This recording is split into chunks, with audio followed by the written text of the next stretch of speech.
जीत आज तक 24/7 में आपका स्वागत है। मैं हूं आपके साथ अंकिता। चलिए बढ़ते हैं आज की ताजा तरीन खबरों की ओर। चैनल को सब्सक्राइब करें, बेल को दबाएं ताकि आने वाली नोटिफिकेशन आप तक पहुंच सके।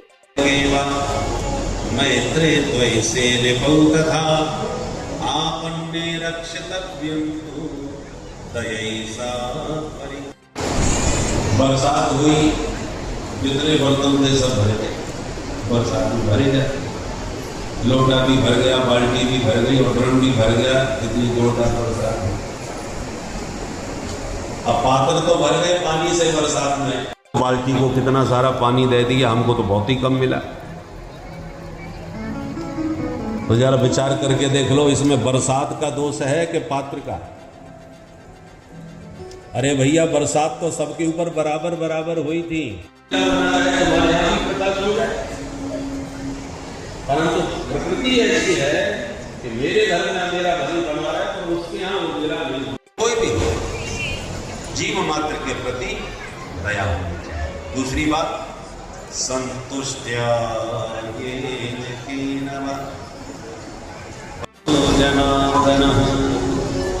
जनार्दन आशुतुष्यति। भगवान शीघ्र प्रसन्न हो जाएंगे। कब? सर्वभूतेषु दयया। जीव मात्र के प्रति आपके मन में दया। प्रसन्न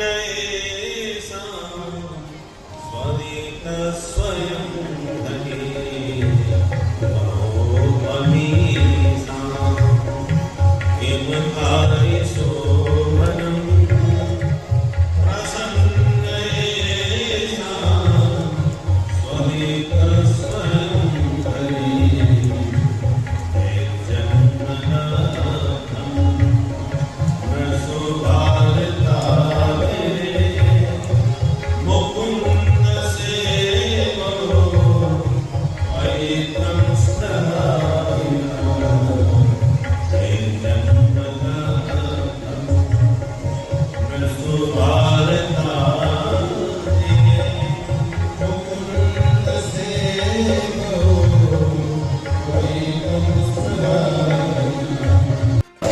तुम्हारी पात्रता जितनी थी उतना पानी आपने पा लिया।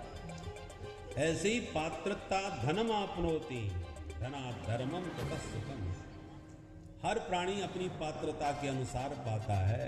तुम्हारा पात्र जितना था उतना तुम्हें मिला, हमारा पात्र जितना था उतना हमें मिला। तो छोटों पर दया करो और बड़ों को देखकर प्रसन्न रहना सीखो, तो सुखी रहो। हम लोग क्या करते हैं? छोटों से घृणा करते हैं, ये मेरी बराबरी का थोड़ी है। उसे नफरत करते हैं, तुच्छ आदमी है। और बड़ों को देख के ईर्ष्या करते हैं कि देखो इसने ये हमारे देखते देखते कहाँ से कहाँ पहुँच गया, अब इसको पटकनी कैसे दी जाए, इसको नीचे कैसे पटका जाए, उसकी जुगाड़ लगाते हैं। हमारे घर में अंधेरा है, इसका हमें कोई कष्ट नहीं है, पर पड़ोसी का दीपक क्यों जल रहा है उसके। जनार्दन आशुतुष्यति। प्रभु आप पर बहुत जल्दी प्रसन्न हो जाएंगे। ये नारद जी का दिया हुआ बोल भक्तवत्सल भगवान की। सुखदेव जी कहते हैं, परीक्षित ये मैंने आपको उत्तान पाद का वंश सुनाया। अब दूसरे भाई इनके प्रियव्रत हैं, इनके बारे में सुनो। महाराज प्रियव्रत इतने प्रतापी थे कि उन्होंने सोचा रात क्यों होती, रात होने से 12 घंटे अंधकार में यूं ही बर्बाद होते हैं, इसलिए मैं तो अपने राज्य में रात होने ही नहीं दूंगा। रथेन ज्योतिर्मयीन रजनीमपि दिनम करिष्यामि।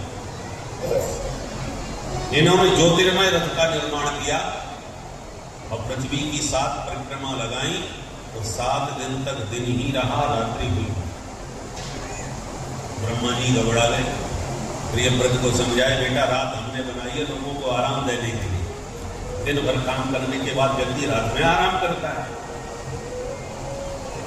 प्रकृति की हर वस्तु उपयोगी है, बस उपयोग करना तुम्हें आना चाहिए। सब्जी में बिल्कुल नमक न गिरे तो सब्जी 2 कौड़ी की बेकार, और सब्जी में ज्यादा नमक गिर गया तो भी सब्जी बेकार। और नमक को बुरा समझ करके खीर में डाल दिया तो खीर का सत्यानाश। और अंत में अपना नमक की पोटली उठा के जमुना जी में फेंक के कहो ये नमक बहुत बुरी चीज है, इसी की वजह से भोजन बिगड़ता है। अब बताओ नमक खराब है कि तुम्हारी बुद्धि खराब है?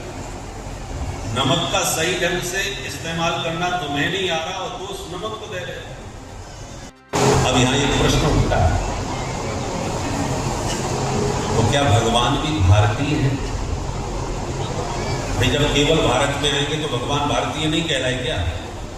परंतु भारतीय तो कोई नहीं कहता भगवान को। भगवान को तो सब जगन्नाथ कहते हैं, जगदीश्वर जगन्नाथ कहा जाता है, भारतीय भगवान को नहीं कहे जाते। तो प्रश्न ये है कि भगवान यदि जगन्नाथ हैं तो सारे जगत में उनका अवतार क्यों नहीं हुआ? और केवल भारत में ही आते हैं तो उन्हें हम भारतीय क्यों नहीं कहते? अब इसका उत्तर सावधानी से देखिए।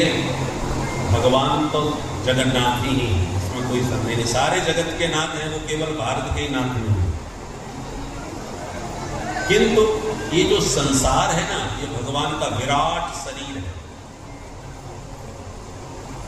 जैसे हमारा ये शरीर है, चाहे अब हमारे शरीर को आप हाथ कहो, चाहे पैर कहो, चाहे पेट कहो, चाहे सिर कहो, आकर के है तो शरीर, पूरा शरीर हमारा है और सारे अंग हमको प्यारे हैं। फिर भी हमारा पैर कट जाए दोनों तो भी हम जिंदा तो रह लेंगे, दोनों हाथ भी कट जाए तो भी जीवित रह लेंगे। किंतु हार्ट अटैक हो जाए तो, हृदय की धड़कन रुक जाए तो, भले ही पूरा शरीर कितना भी स्वस्थ दिखाई पड़े, पर हृदय गति अवरुद्ध होते ही सारा जीवन लीला समाप्त, शरीर समाप्त। उसी प्रकार संपूर्ण संसार भगवान का शरीर है, किंतु भारत भूमि भगवान का हृदय है। और भारत के हृदय में धर्म की धड़कन धड़कती रहे तो सारे विश्व में धर्म का संचार होता रहेगा। और भारत पढ़ते हैं तो सरस्वती को भी डर लगता है दूर का अनर्थ न कर दे हमारे किसी विषय का। अंत में नारद जी ने पुरंजरोपाख्यान के द्वारा आत्म तत्व का रहस्य प्राचीन बंधु को बताया। जीवात्मा और परमात्मा दो मित्र हैं। जीवात्मा का नाम है पुरंजन, परमात्मा का नाम है अभिज्ञात। अभिज्ञात अभिज्ञात का मतलब जो सर्वज्ञ हो, सब कुछ जानता हो, तो ईश्वर सर्वज्ञ है। और जीव का नाम पुरंजन क्यों है? पुरीन जनयति इति पुरंजन। ये अपने कर्मानुसार 84 लाख पुरियों में जन्म लेता फिरता है, इसलिए हम सब जितने बैठे हैं सब पुरंजन हैं। विविध पुरियों में हमारा जन्म होता है। अब जीव जब परमात्मा से घूमने की इच्छा लेकर के संसार में भ्रमण करने आया तो भवाटिनी में भटक गया और भगवान को भूल गया। तब भगवान ही एक संत का वेश बना करके आते हैं और जीव को समझाते हैं, सद्गुरु के रूप में पधारते हैं।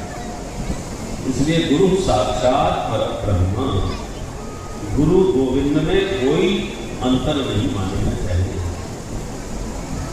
परमात्मा है वो निराकार ब्रह्म है और जो गुरु जी हैं वो निराकार ब्रह्म है। गुरु कौन है? निराकार, नर के आकार का ब्रह्म है। और जो ईश्वर है वो निराकार, बिना आकार, व्यापक ब्रह्म है। गुरु जी आके समझाते हैं जीव को कि माया को वो पुजारी आगे की कुछ खबर है, इस घर से और बढ़कर एक दूसरा भी घर है। अपने वास्तविक घर चलो, ये घर तो मिलते जुलते बिछुड़ते वाले हैं। तब गुरु की आज्ञा में, उनके मार्गदर्शन से ये जीव भवाटिनी से निकलकर अपने वास्तविक स्वरूप को प्राप्त कर लेता है। यही पुरंजरोपाख्यान का सार है। बोल भक्तवत्सल भगवान की। प्राचीन खबरों की ओर चैनल को सब्सक्राइब करें, बेल को दबाएं ताकि आने वाली नोटिफिकेशन आप तक पहुंच सके।